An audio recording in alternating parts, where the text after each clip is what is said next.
Hello, and welcome to the Government and Public Administration Career Choice Panel discussion.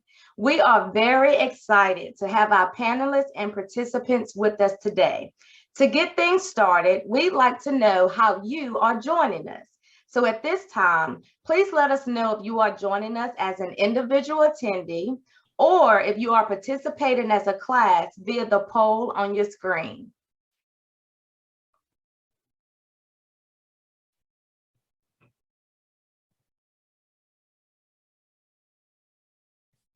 All right, we'll give you a few more seconds to respond.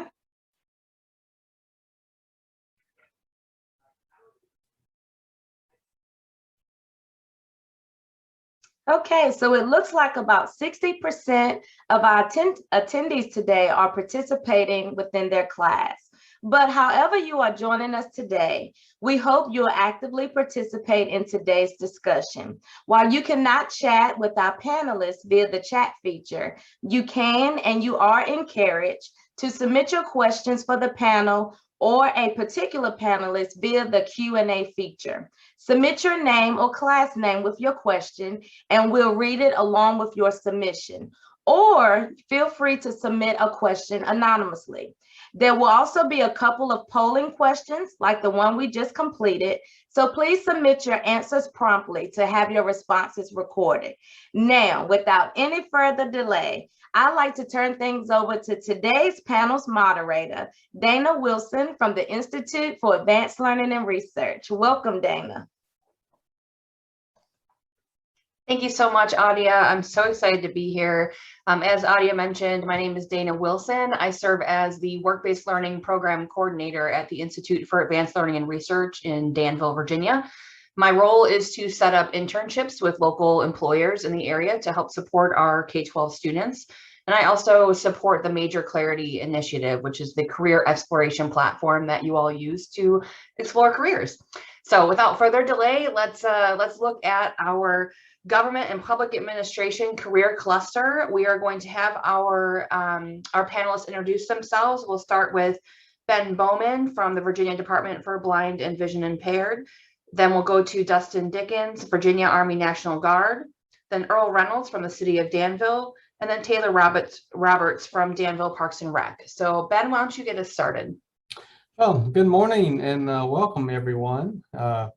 As Dana mentioned, I'm with the Virginia Department for Blind and Vision Impaired. And as you'll notice on the slide, we're actually, this is the beginning of our celebrating 100 years of service of the citizens of Virginia.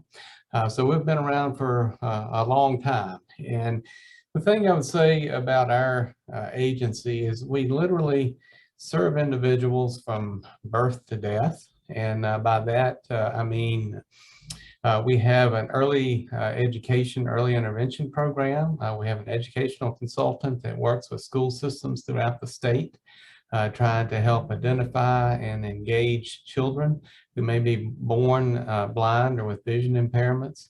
We also have a real big focus on helping those who, as they're going through school, getting ready for the world of work, vocational types of activities, training, and most importantly, employment.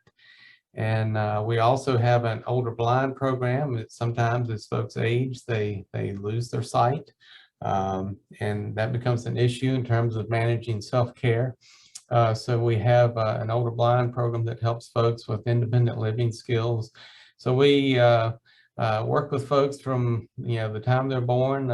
We have quite a few folks that are in their 80s and 90s now that we're helping as well. So a lot of what we do is try to help folks throughout our region. And we have a fairly big region in Virginia, which includes a lot of central Southside Virginia. The red part that you see on the slide is the part that's covered by our office. So we have a total of about 16 people that serve as drivers to help with transportation needs. We have rehabilitation teachers who help with independent living skills, basic skills, and then we have vocational rehabilitation counselors who help with career exploration and elements like that. We also have orientation and mobility specialists. As you can imagine, if you are blind or have some significant vision issues, you need some help getting around. So we have several folks who are especially trained to help folks learn how to navigate, and whether that's public transportation or getting around their home. So a wide range of resources there. So just briefly, I've been on board with our agency for about 6 months. It's a relatively new role for me, but I've got probably over 30 years of experience in what I call workforce development, helping folks, many of those individuals with disabilities, but most importantly, the way I look at the work that I do, it's about helping people understand their gifts, their talents and abilities, and being able to put those talents and abilities to good use wherever they live and work. So just how I got into this particular role, it's kind of funny, I think. I actually grew up working on dairy farms in Franklin County with my uncle's farm, and once I went on into college, I decided I enjoyed working with people a little better than animals. And so that's been my educational focus, and I ended up with a master's degree, graduate degree, and some special training beyond that. So I'm happy to be with you today and look forward to further questions.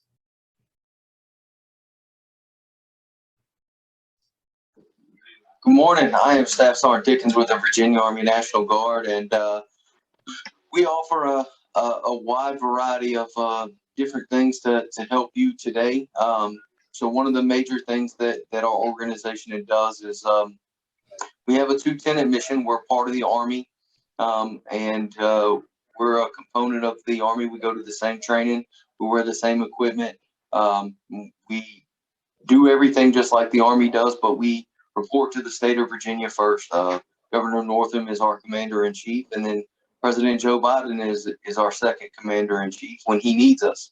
As you can see from some of the pictures, you can see some pictures from my deployments, and you'll see some more coming up. So what that means is that we also see, as you see us standing there with some nurses and some vehicles in the snow, we also react to natural disasters here in the state of Virginia. We can also react to natural disasters throughout the country as needed. We help out in any capacity. Over the last year, COVID-19 has been one of our biggest capacities, helping out with FEMA and delivering PPE to hospitals, and that's personal protective equipment. And then just kind of setting up testing sites, helping other agencies in the state of Virginia to make sure that we could be there when people need us most. Now, what kind of jobs do we have? We have a little bit of everything. For me, I'm a truck driver, which is an 88 Mike. As you can obviously see from some of the pictures, we have infantry, we have human resources, we have, I'm sorry guys, I got a little tip on my throat. We have cybersecurity, we have IT, anything and everything that you can think of in the civilian world. We pretty much have cooks. So we have a wide variety of what we serve and what we do, and we do that all 1 weekend a month, 2 weeks during the summer. Some of the benefits that we're able to offer is low-cost health insurance for part-time work. We also offer you pay for 1 weekend a month, and we offer up to $11,000 a year to help pay for college. So if you're looking to go get a college education while serving your country and your state, and then learning some job skills that once you go out into the workforce are going to help you kind of move forward in that, or even if you're looking just to go to work right after high school, then we can help you with that by giving you those skills where we pay you to train and learn those skills, and then give you that college money to go kind of freshen up on those skills or get those certifications that you need. I have been in the Army National Guard for 15 years now. It'll be 16 February the 1st. Best decision I've ever made. I've got to meet a lot of different people. The networking that I've been able to get and make throughout my career has allowed me to do quite a few different things, and it just opens up many doors. There are certain qualifications. You have to pass an ASVAB, which is an Armed Services Vocational Aptitude Battery Test. Most of you guys will take that in 10th grade. I always suggest that you do your best you can on that, even though that one doesn't count if you want to join the military. But the ASVAB also sets you up to show you what you may be successful at in the civilian world. Like I said, part of the other thing that I do is if you want to go straight to work after high school, and the Guard is something that you think you want to do, I also try to work with companies in Danville to help link you up with jobs, because you have that training. You have some of the aspects that they're looking for after military training, and we want to just try to make sure we can get you there. For my job, high school education is required. I have my high school diploma. I have about 93 college credits. I am still working on my degree. I got married and had kids, and I'm still just trying to work my way through that. But that is, if education is something you're looking at, the Guard could be something that would help you out tremendously. Thank you guys so much. I'm glad you're here today, and I look forward to talking with you more.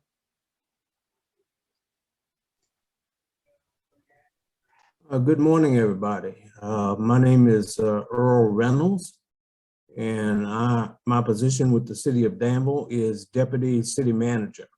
I've been in this position, the Deputy City Manager position, for about 6 years now, but I have almost 11 years with the city of Danville, coming to work around November of 2010. But I have a history of almost 40 years with what I call the Southern Virginia region. My very first job in government service was with the West Piedmont Planning District Commission, which is actually headquartered in Martinsville, and that was in 1975. I also served as Martinsville City Manager for about 12 years, from 1992 until 2003. Then I went back to my home community. I was actually born and raised in Roanoke, Virginia. I went back to Roanoke to work as in the Redevelopment and Housing Authority there, as well as then worked for a community nonprofit in the housing area, affordable housing area. Before coming back to the area in that November 2010 with the city of Danville. My typical day with the city is, since COVID, it's been doing a lot of Zoom meetings because there are not a lot of face-to-face interaction like it used to be. But putting COVID aside, my typical day is filled with interaction with colleagues at City Hall, with business people, and of course with citizens throughout the community and young people. Here you see a photo that was taken of us in City Council chambers. We oftentimes, again, this was pre-COVID, we oftentimes entertain classes that come to City Hall to learn how government actually works. And we're very pleased to do that. That's always a highlight during the year. You see some other photographs there of myself and several council members. That is the 2021 National Night Out celebration that we had in the city. And we were able to finally, after last year, COVID year, being able to get out and interact with the community.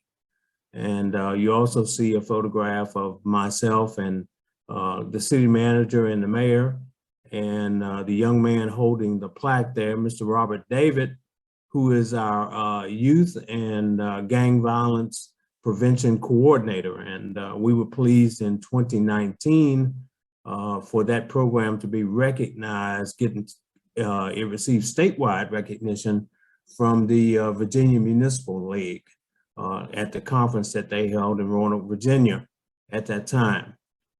The favorite part of my job is really interacting with the community and problem solving, because that's what we're there to try to do. is take the issues and concerns that citizens have on a day-to-day basis and help them reach some type of positive conclusion. The interesting thing is only about 40% of the concerns or questions that we receive from the citizens actually deal with actual city government issues or departments. So the other 60%, then we have to reach out to our community partners and bring them into the process to actually get the citizens' concern addressed. I have always worked in this field. In order to do it, you have to have a real desire or passion to help people problem solve. And that is probably the primary part of what we do. And I'm very pleased to be a part of this discussion today. And I look forward to your questions.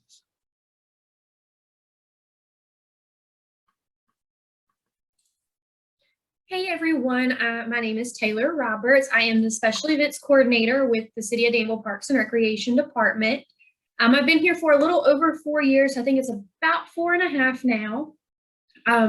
As a Special Events Coordinator, I plan a lot of the large events in the city along with a lot of the smaller ones.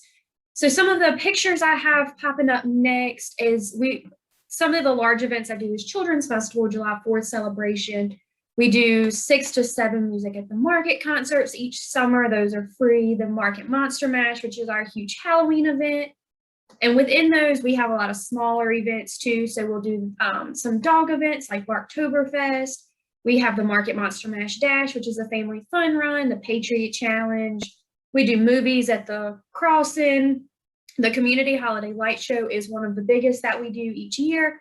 It's at Blue Park, and it's a very complex event. We have the outside display where you drive through. We have the inside you can see with Olaf and Santa there, where we have Children's Village, where the families can come in and kind of have that holiday moment inside.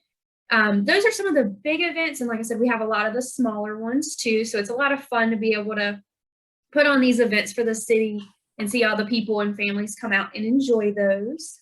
My typical day varies just depending on how close we are to the event.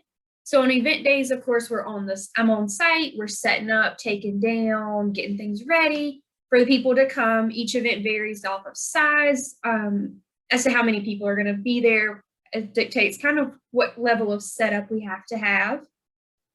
A lot of days I do spend in the office talking with vendors, setting up activities, sending emails, making phone calls, getting those connections with people so that we have successful events. Of course, we also have to work with our maintenance department and other city departments to ensure the safety and the setup at the actual events. So before this, I did graduate from Longwood University with a Bachelor of Business Administration degree. I actually had a concentration in management. So it's a little switch from a business degree to events. I did my internship with the marketing and event coordinating office, which led me to go into events because I realized how much I had that passion for providing events. My first job was a student career coach at Longwood, so it's kind of a varied background. I'd have to say that my favorite part about the job is being able to take the experience that I've learned from being here and doing these events for several years now, changing them and listening to the people that come to the events to see what they want, what they would like for next year. It's really fun, especially at Children's Festival and Market Monster Mash, to talk with the kids because they always have some great ideas that they would like to see in the coming years.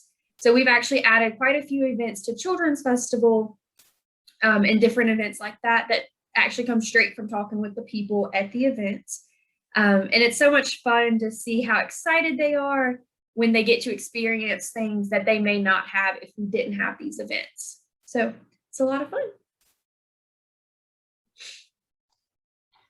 Thank you all so much. I can't believe the range of what you all do. I did see a couple common threads amongst all of your roles. I see problem solving, like Mr. Reynolds had mentioned.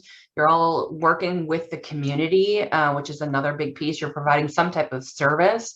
So thank you. Thank you for everything that you do. I'm excited for this conversation. We do have a poll right now for our participants. It's going to pop up on the screen here in just a minute. The 2 questions for this poll: did you know any of the organizations represented on today's panel before today? And what were you most surprised to learn from our panelist introductions? I'll give you a couple seconds to respond to that poll.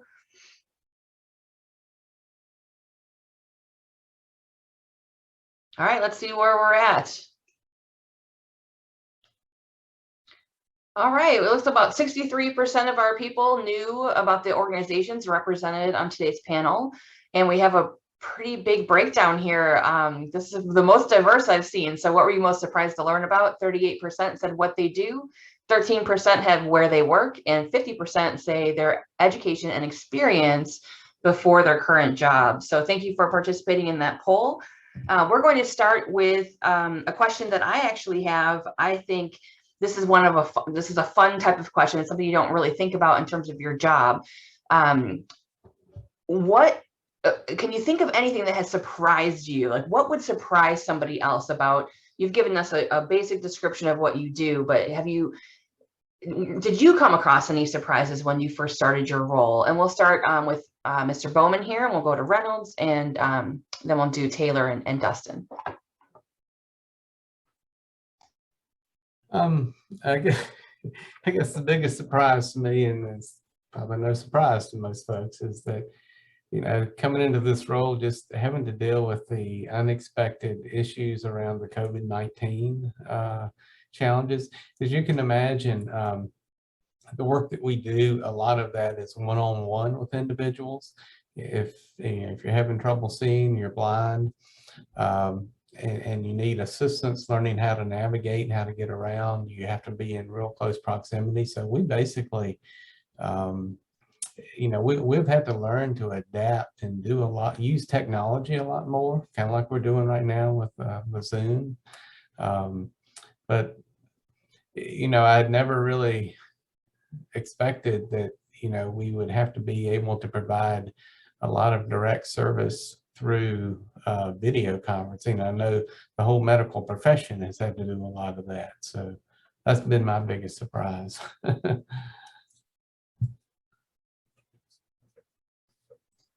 Okay, I guess I better get myself unmuted here. So I guess I would be able to say that my biggest surprise is having to, you know, the learning process of technology. When I first entered the field, I was actually a city planner, ran the planning department for the city of Roanoke for a number of years. And there was no technology. There were no computers or those kinds of things. And so watching that evolve over the years, but probably the biggest surprise for me has been in my years of government, noticing the lack of civic education. And that's why these opportunities for us to speak and for students to interact is so important. You just won't believe the number of folks, and I mean folks who are college educated, as well as folks who work in the trades. You know, it really doesn't matter who come to us with issues and questions that are really under the umbrella of civic, you know, just understanding how your government works. And, you know, I would think, or I would have thought that, you know, some of the things that we get asked about that are pretty common knowledge, and we're finding out that there aren't, you know. So now I approach every situation as if, okay, the person that I'm working with or speaking with really doesn't have knowledge of this particular issue. So I start at the beginning, and sometimes I get interrupted and they say, well, I know about that, but most of the time I don't. And they really appreciate the additional conversation that helps get them up to speed, so to speak, on a particular issue that we might be talking about. Yeah, I'm just going to jump in there and agree with you. Partly, I think that's because in high school, we might take 1 or 2 civics classes, and then you're not really presented with it again unless you're staying actively involved. So I definitely agree with you on that. What have been surprises for you, Dustin and Taylor? I can go. So probably what surprised me the most with event planning and Parks and Rec in general is I have learned to be very flexible and very open to changes at the last minute. I have learned to keep tennis shoes and extra clothes that are easily changed to go out and work in the field, because you may be in a meeting with all these different organizations at one moment, and a few minutes later you're setting up at an event, or at one point shoveling snow for the light show. You never really know what you're going to get into.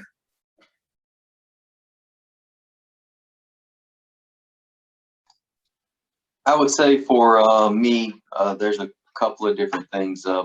Once you start working full time for the Guard, like I do now, going from your M-Day status, which is your 1 weekend a month, to your 2 weeks during the summer, you see the effort and the planning that goes into everything. And then, I basically work in the HR section now as a recruiter. Constantly trying to look at the changes that are coming and finding new qualified people that are willing to work and wanting to help and wanting to serve. Those attributes are rare in a lot of ways. And then with what Taylor said, ever changing environment. Sometimes you feel like you're putting out fires. You feel like you're just running around just taking care of things, and you would think sometimes that we would have, with the way technology has advanced and the way things have come along, we would have got the ability to not do that as much. But sounds like we all 4 of us kind of have that change and that pace of running there.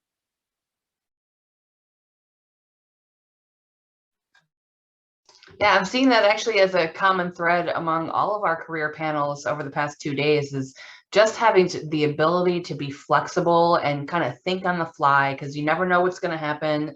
Jobs are changing, things are changing, COVID flies in our face, all these things happen, and we've just got to be able to adjust and pivot. So we did get a question from the chat, and I want to remind everyone you can submit questions through the Q&A feature. We have an anonymous question. We'll just present it to each of you. We'll go in the same order that we just did, responding to the last question. This question is, what did you think you would be as a 7th grader? Let's start with you, Mr. Bowman.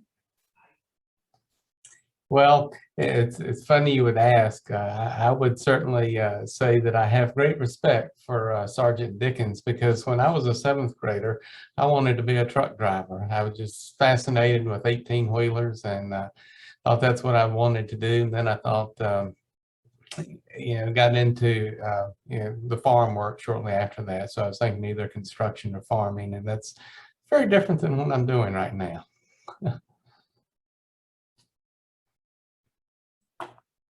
Okay, 7th grader, I grew up in my dad's barbershop. So I think it was pretty much thought by my father and people in the community that I was going to be a barber, that I would take over the barbershop and, keep moving in that direction. Obviously, that did not happen. And there was a time during my young life when I was in undergraduate school down in North Carolina that my dad, kind of expressed his disappointment in the fact that I did not continue his legacy in the barbering field. But later on in life, he and I had some real father-son discussions, and he told me how much he appreciated the fact that I went ahead to school and later to graduate school. So, you know, that really helped me a lot because I was feeling kind of guilty for not taking over the barbershop. You know, it's never too late. I'm just kidding. Yeah. I don't really know what I wanted to do when I was in 7th grade. I knew a lot of things I didn't want to do. My mom was a teacher. That wasn't for me. I knew medical field wasn't for me. I don't think it was until probably I got into high school and I started doing internships. I did one with the Chamber of Commerce, just as part of one of my marketing classes. I took a lot of marketing and accounting and more business related classes in high school, was part of DECA and did different competitions and things like that. So when I got to high school, that was kind of when I found out that I liked business, and I've always been a people person and a talker. So then just kind of went into that field. I knew I wanted to go into business. I didn't know what path until I did my internship. So I kind of found out later down the line what I wanted to do.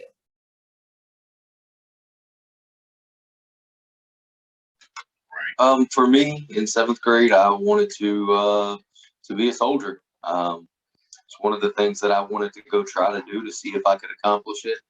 I also wanted to be a car salesman. I don't know why, but I think the idea of driving brand new cars around all the time was pretty interesting to me. And as I got older, the soldier thing never left me. And after September 11th, that really kind of hit home and drove that a little more for me. So I continued to pursue that passion. And yeah, I mean, here I am still, hey, living the dream that I thought I could at 7th grade. It's kind of interesting. Most statistics show that people that want to serve in the military know by the age of 12, which is pretty interesting. I found that almost to be 100% accurate. By talking to high school students and people that actually serve. So it's one of those things. I saw a statistic on it and I said, well, let me ask everybody that I meet in the military, you know, when they knew they wanted to serve. So maybe some of you today already know what you're going to do and go out and accomplish it. I have a follow-up question to that. Why do you think that is? Why do you think, because, you know, 12-year-olds a lot of times they have so many interests that, you know, they might pick one today and next week they might have a different idea. So why do you think it is with service, military service, that they know by 12? That is a great question. I have some speculation. I think a lot of it is service to country.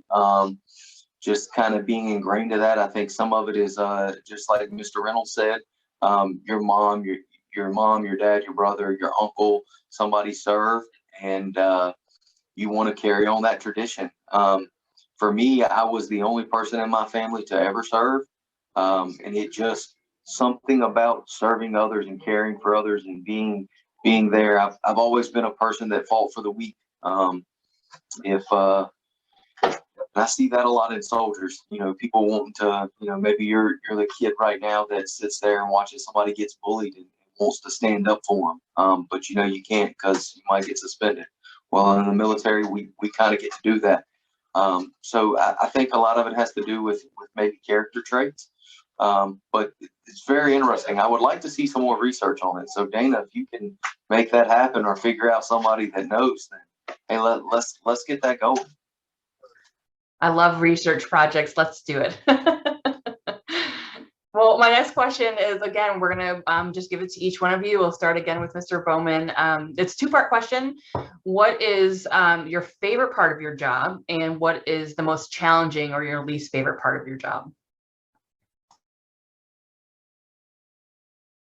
You're on mute, Mr. Bowman.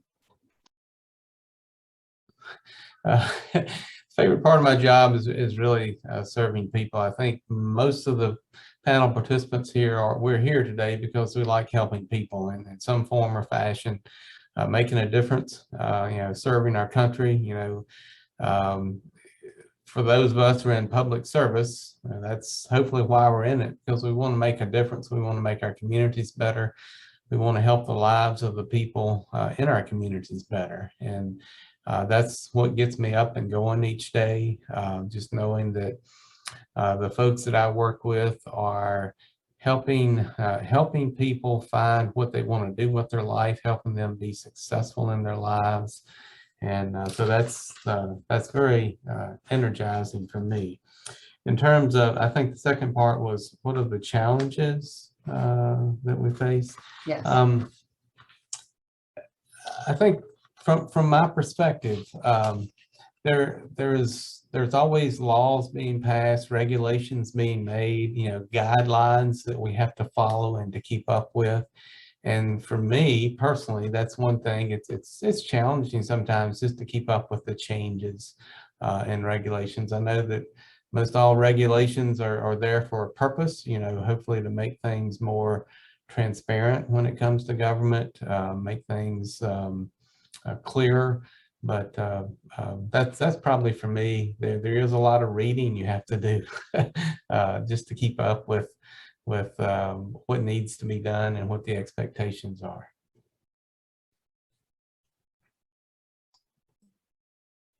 Okay, the most gratifying part of the job is actually seeing folks that I work with achieve some success, or what I call self-sufficiency. I think everyone wants to be self-sufficient, but everyone has challenges in that area. I don't care who you are.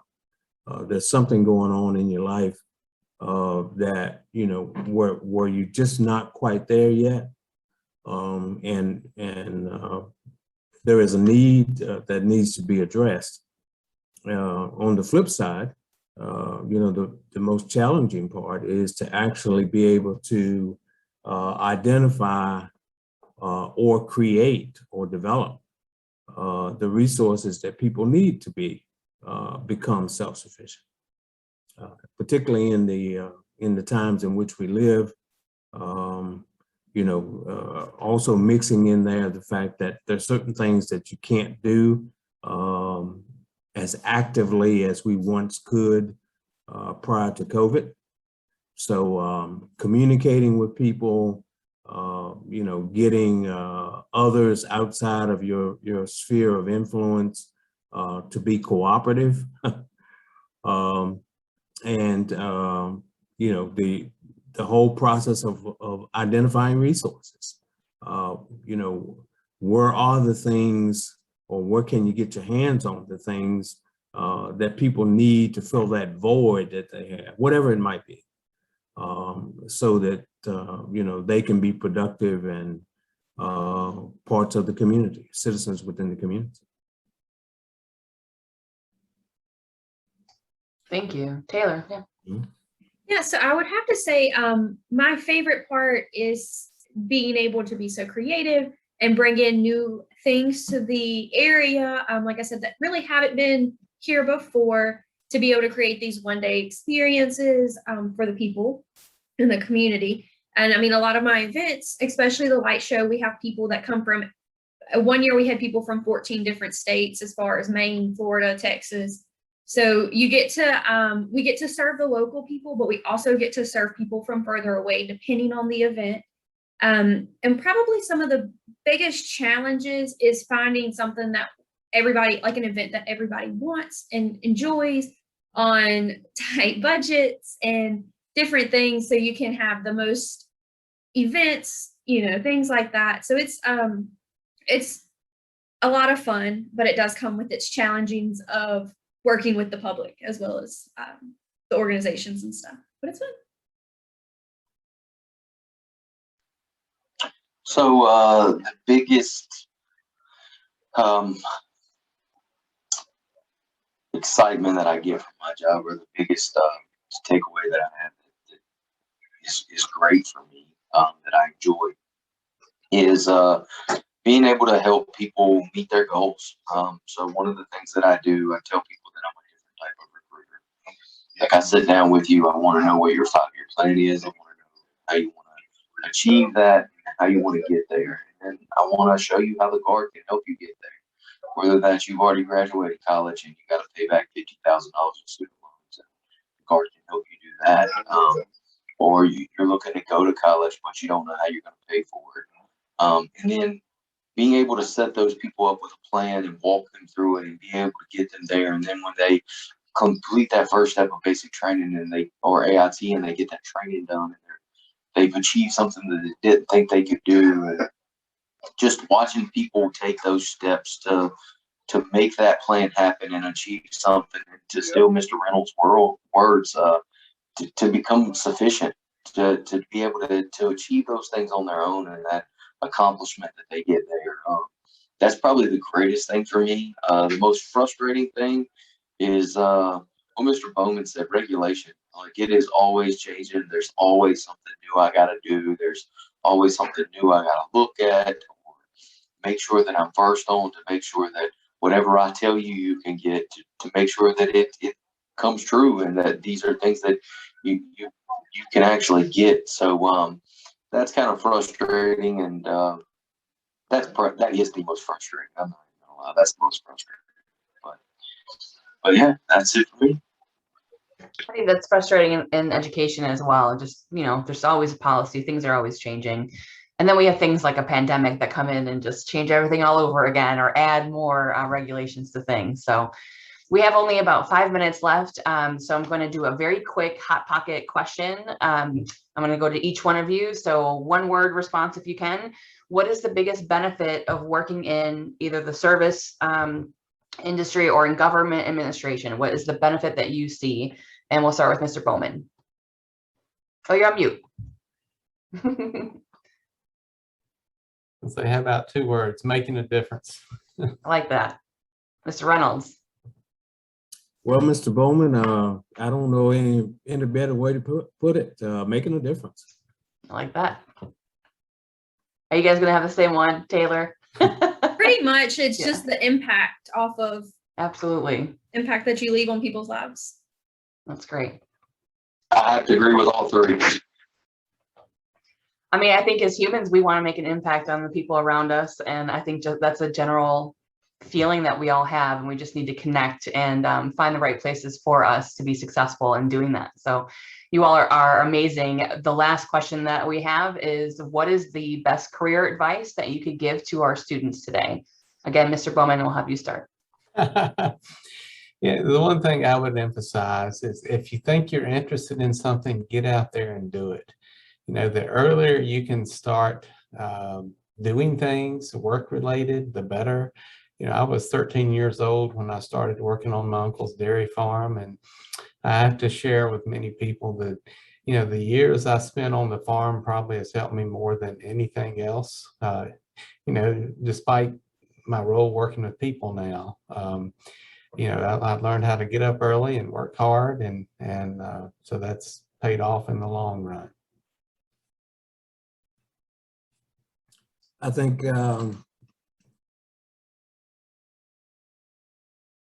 identifying people who are doing what you think you want to do and developing some kind of relationship with them. That, at least for me, that was the path that I took. And it worked pretty good because you get what I call real time. You don't get the academic or the textbook, you get the real time version from people who are doing it. And then you get to see all sides of it. You don't go into your career or down the path of developing a career in an area blindly. Because then if you decide to change direction, there are a lot of years, months, years behind you that you can't recapture. So, if you go down the road with somebody or with some understanding of, what you're looking at, then that's a lot better. That's great. How about you, Taylor? So kind of a 2-part is to network as much as you can. So especially if you're looking to go to college. When I was at Longwood, they presented us with lots and lots of networking opportunities to get in front of the corporate advisory board, their alumni advisory board, just to meet with those people and have those conversations to see if that's something you're interested in, is what they're already doing. And then probably my favorite career advice is to find what you're passionate about. If you're passionate about something, it's going to be successful. I love doing events, so I try to take the things that I enjoy doing outside of work, because those are also things people enjoy and would attend in the city. I'm gonna have to agree with all three of the panelists. Go do what you love. Enjoy going to work every day. Why get up and hate going into your job?